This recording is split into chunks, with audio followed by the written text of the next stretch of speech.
Hi friends, welcome to my channel NM Learn Mech Courses with Nagamani. This is the fourth lecture of thermodynamics. And in previous class we studied about thermodynamic process and ideal gas equations and some of the problems. And in today's class we are going to study about again some of the ideal gas and mixture of ideal gas equations and examples related to this mixture of ideal gases. And now I am going to start with the ideal gas equations. And we all know that ideal gas means any gas which obeys ideal gas equation, like that is PV equal to mRT. If any gas which follows this equation at any pressure, temperature and volume, then that gas is called ideal gas. And this is the equation for ideal gas. And if the number of moles given, then we can write it as PV equal to N into R bar T. So this is the another ideal gas equation.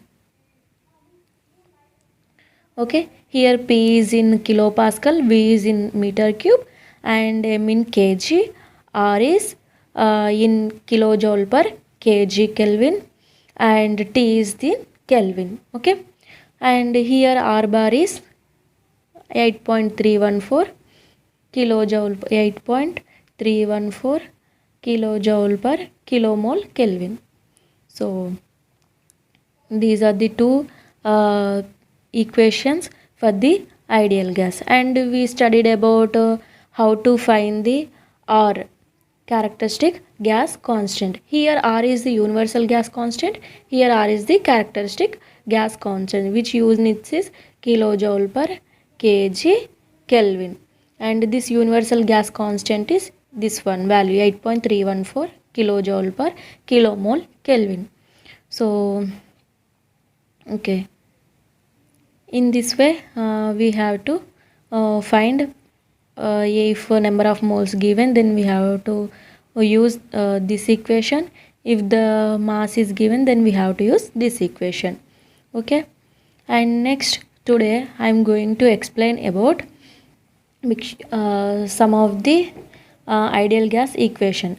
If you see ideal gas, there are two types of ideal gases are there. One is perfect ideal gas, another one is semi-perfect ideal gas. Perfect ideal gas means if we take Cp and Cv values, those are constant with respect to the temperature, like Cp and Cv. These values are constant with respect to the temperature.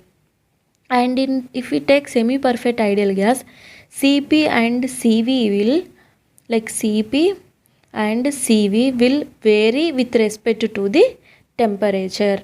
In semi-perfect ideal gas, you have to remember these 2 points. These are important for competitive exams. They will ask Cp and Cv values which are constant with respect to temperature in perfect ideal gas. Cp and Cv which changes with respect to the temperature in semi-perfect ideal gas. Okay, and now we will see how to find the Cp or Cv values for any ideal gas. Okay, for example, I am taking air as the ideal gas. So we know that some of the equations, like for ideal gas, so first I will start with 1 minute. First I will start with derivations for Cp and Cv.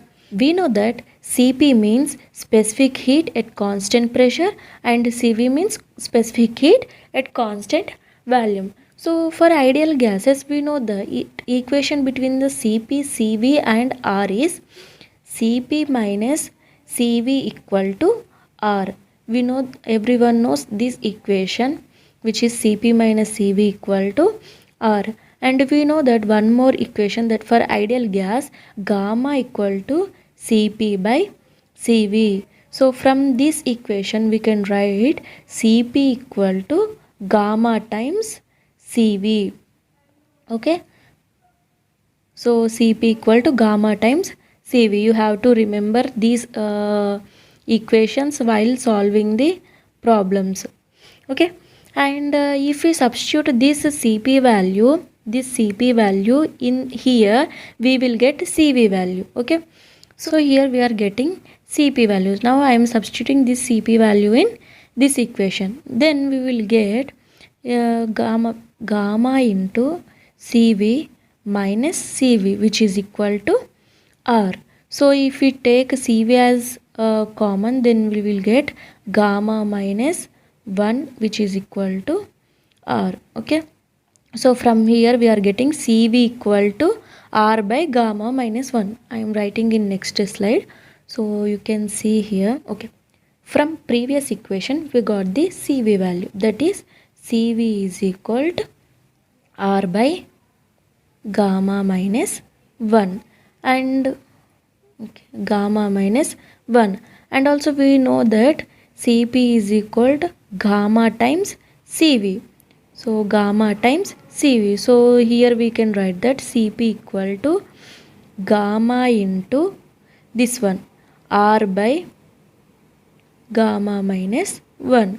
So we got this equation, and we know that in if we want, this is the characteristic gas constant. So if we want to write in universal gas constant, we know that M into R equal to, which is nothing but M into R, which is equal to R bar. So from here we can write that R equal to R bar by M. So I am writing here directly. So R equal to R bar by M. So I am writing R in numerator and M in denominator. M is nothing but molecular weight. Here gamma is the adiabatic index minus 1. So in this way CV is calculated, and if you see CP here, gamma times R bar by M into gamma minus 1. So you have to remember these three equations, this one, and this one, while solving the problem. Now I will explain how to find the CP and CV values for the any given ideal gas. So now I will explain air, for air. Okay, so we know that CV equal to R bar by, so CV equal to R bar by M into gamma minus 1. This one which we derived previously. Okay, R bar is the characteristic gas constant, sorry, universal gas constant. So we know that R bar value, that is 8.314 divided by, here M is the molecular weight. Molecular weight of air is 29. Gamma is, air is, which is nothing but diatomic gas. For diatomic gas, gamma value is 1.4. So minus 1. So if we calculate this one, we will get CV value as 0.718 kilojoule per kg Kelvin. Okay, and if we want CP value, which is nothing but gamma times CV. So we know that gamma is 1.4 and CV value is this. Then we will get, sorry,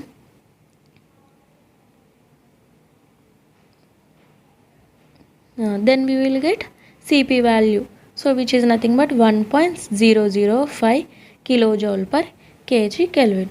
And I will give one more example, that is nothing but for helium I am finding. Okay, we know that again I am writing here CV value for helium. So for helium, CV is nothing but R bar by M into gamma minus 1. So here R bar is 8.31, okay, 8.314 divided by molecular weight of helium is 4. So gamma is nothing but adiabatic index. This helium is monoatomic gas. So for monoatomic gas, helium value is 1.67 minus 1. So from this equation we will get CV value, and if we multiply this value with this gamma, then we will get Cp value. So here I want to explain one thing, that gamma have three values, that is